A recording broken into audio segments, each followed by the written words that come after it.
Can you hear me? Yes.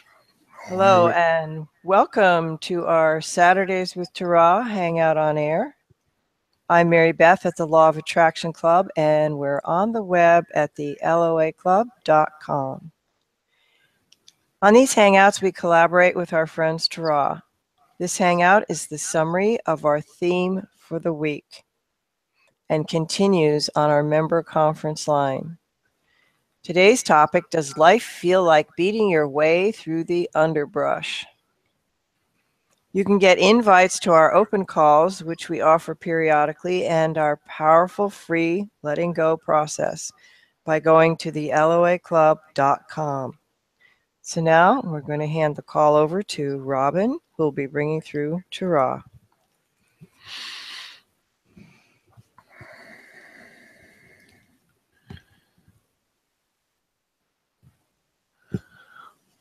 Welcome to our continuing discussions about first knowing how the law of attraction works, and then actually and consciously and deliberately and definitively deciding to use that knowledge to make changes to your life, to your world, and to how you feel.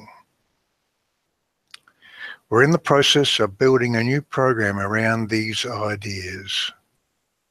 It's for those of you who have declared your confidence in the law of attraction, but somehow don't have quite the same confidence in your personal ability to create what you want. We'll be asking you if you're willing to commit yourself to a 4-week plan. And then we're going to work with you to get you out of the underbrush and onto the yellow brick road. Today we're going to describe the components of that plan. It will include committing on a daily basis to using some exercises. And over this week we're going to look at the exercises we're suggesting. But let's begin with how it all works. The law of attraction is the fundamental design mechanism that shapes everything that exists. It shapes the timeless consciousness that is you and the matching context that always surrounds you. It responds to your unique choices, by which we mean you attract into your experience, wanted or unwanted, unique to you, without limit, moment by moment, that which matches the sum of your conscious and subconscious chosen beliefs and expectations. In your world, when you throw a ball into the air, what happens? Well, it falls back to earth.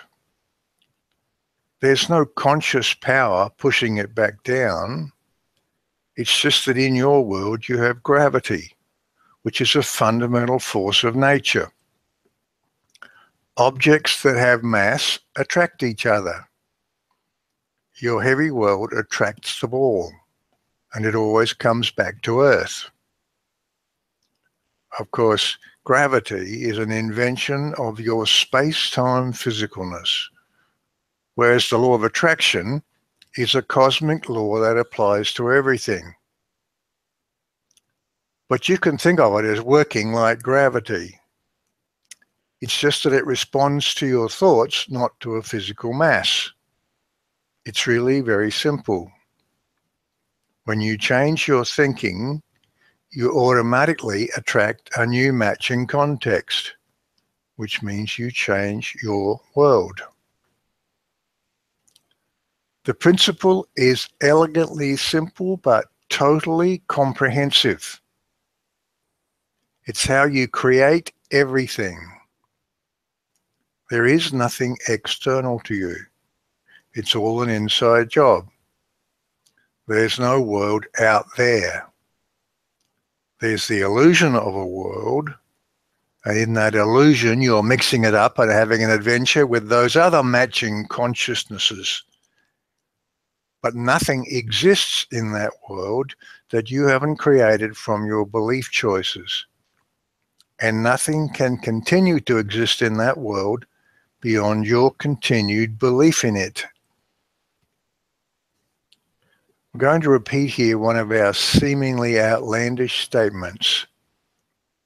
If you understand this, then you truly understand who you are and how you create. The world didn't exist before you were born, and it won't survive after you transition. Do you see that it can't? Because it's an inside job. Will there be other consciousnesses that create different versions of it? Of course. But your particular unique creation depends for its survival on its unique creator, and that's you. The mechanism is simple, but knowing it and converting that knowledge into creating more of what you want takes commitment and confidence and focus. The commitment is yours to make. The rest we can help you with. Sometimes old thought habits die hard, but here we are. And together we're going to find that path and step onto it. So now that we've agreed on the nature of the world you're living in, let's look at some principles to live by in this illusion you've created. These are the principles we're building into our new program. Understanding and embracing these principles is what makes conscious creation possible. And dare we say it, makes it easy and natural and flowing and joyful. Principle number 1, nothing is more important than feeling good. Nothing is more important than feeling good. Nothing is more important than feeling good. And here's why. When who you are and what you believe is lining up with everything you've always wanted, you're aligned with your higher self and you feel good.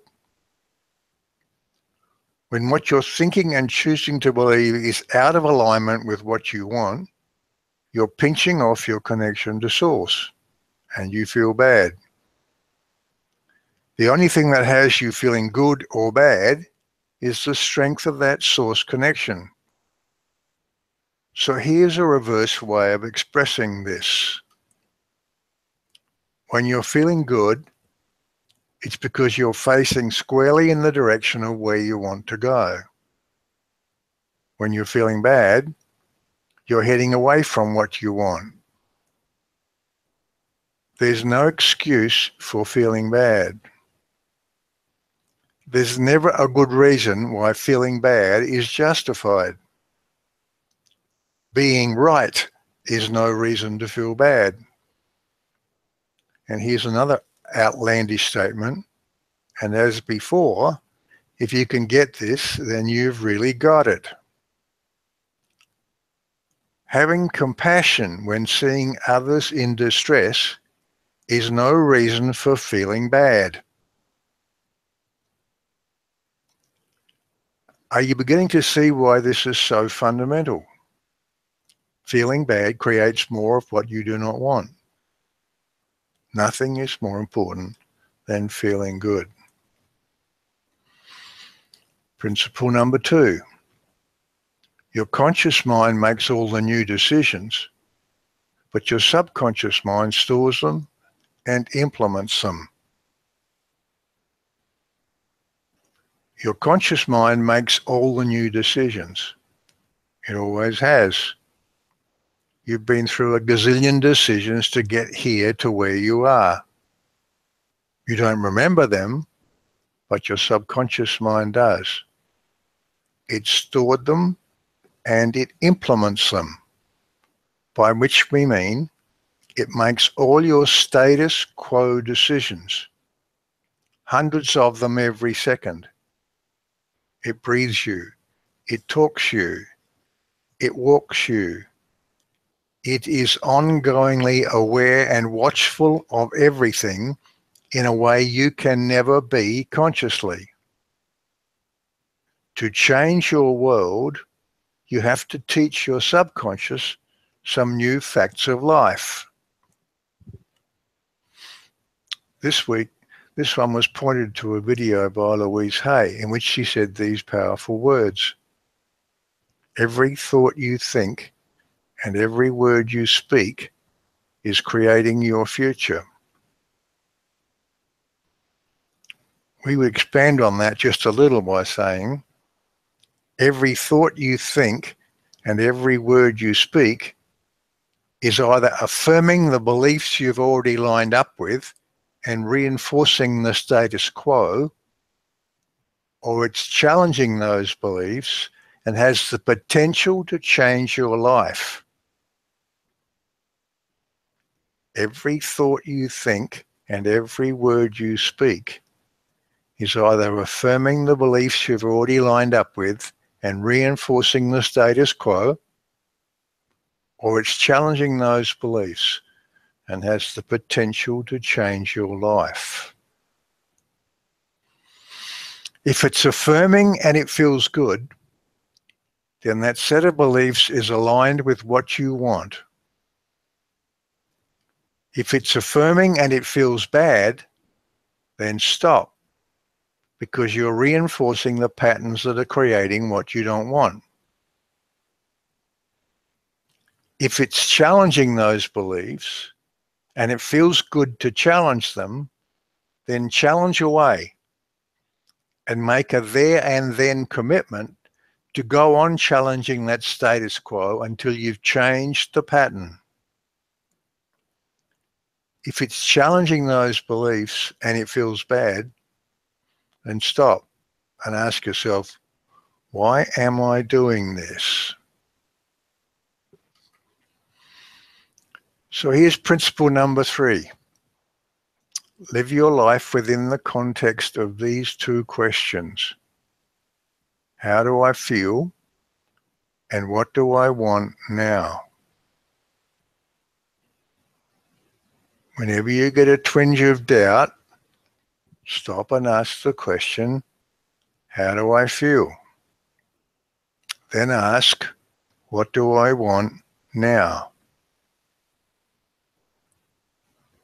And sometimes when you're feeling good, stop and catch yourself in the act of creating what you want, and acknowledge yourself and appreciate yourself and ask, what do I want now? Always remember, there's never a bad time to ask yourself those 2 questions. How do I feel? And what do I want now? So there's your new principles for living life. The next step in our program will be to decide on your daily routine. What will you do differently and when? We were going to go through many of our processes today, but we've decided to spread that out over the week and maybe beyond.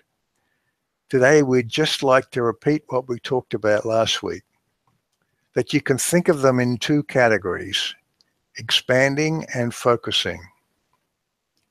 Expanding, these are for getting you in touch with who you are. Focusing, these are for changing something in your expectation tapestry. Let's look today once again at 2 in the expanding category. These are short, quick things you can do often, what we call 12-a-day processes. Let's do them right here and now. These 2 are foundational in that many of our other processes use these as ingredients. You can do them in 3 to 5 seconds. but we'll take a little more time than that right now. Are you ready?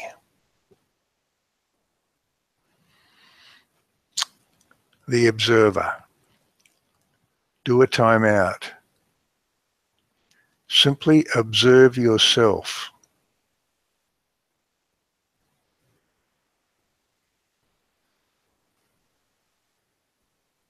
Take some time here and be aware of what you're thinking.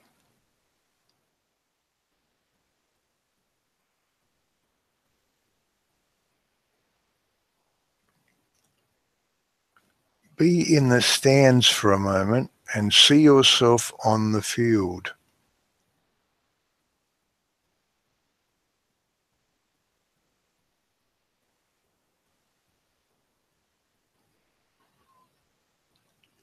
Do you see how you can do that?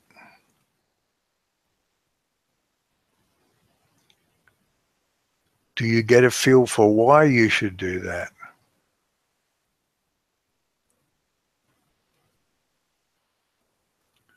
When you're observing, you're inserting yourself consciously into what you're mostly doing subconsciously. It's a powerful way of becoming aware of why you do things and how you react to things.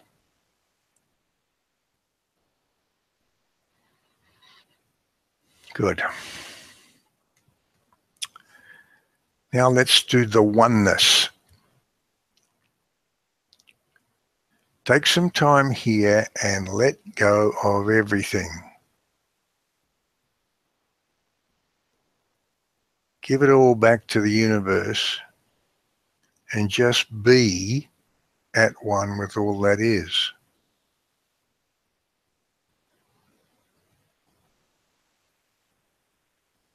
Because you are one with all that is. And this is just knowing that.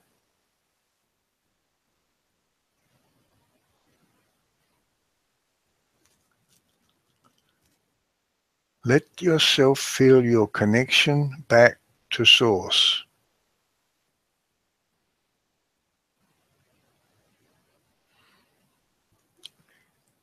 Even as you do this consciously, it's a powerful way of teaching your subconscious the greater truth of who you are.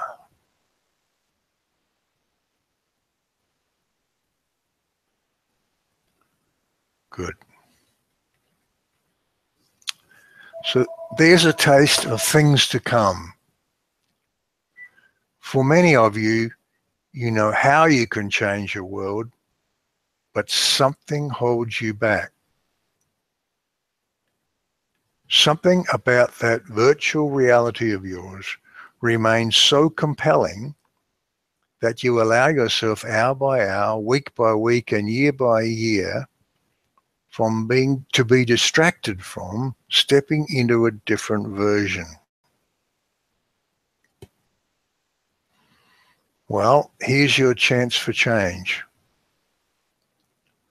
What's important is to go with your beliefs, to wholeheartedly embrace them, and step more fully into new possibilities for you and your world. And as we do that, we may discover some particular deep-seated stuff that needs to be aired out. And if we do, we'll change it. But in any case, we're going to be with you every step of the way. We're going to engage with you. We're going to step together onto that yellow brick road. We're all going to consciously create new things.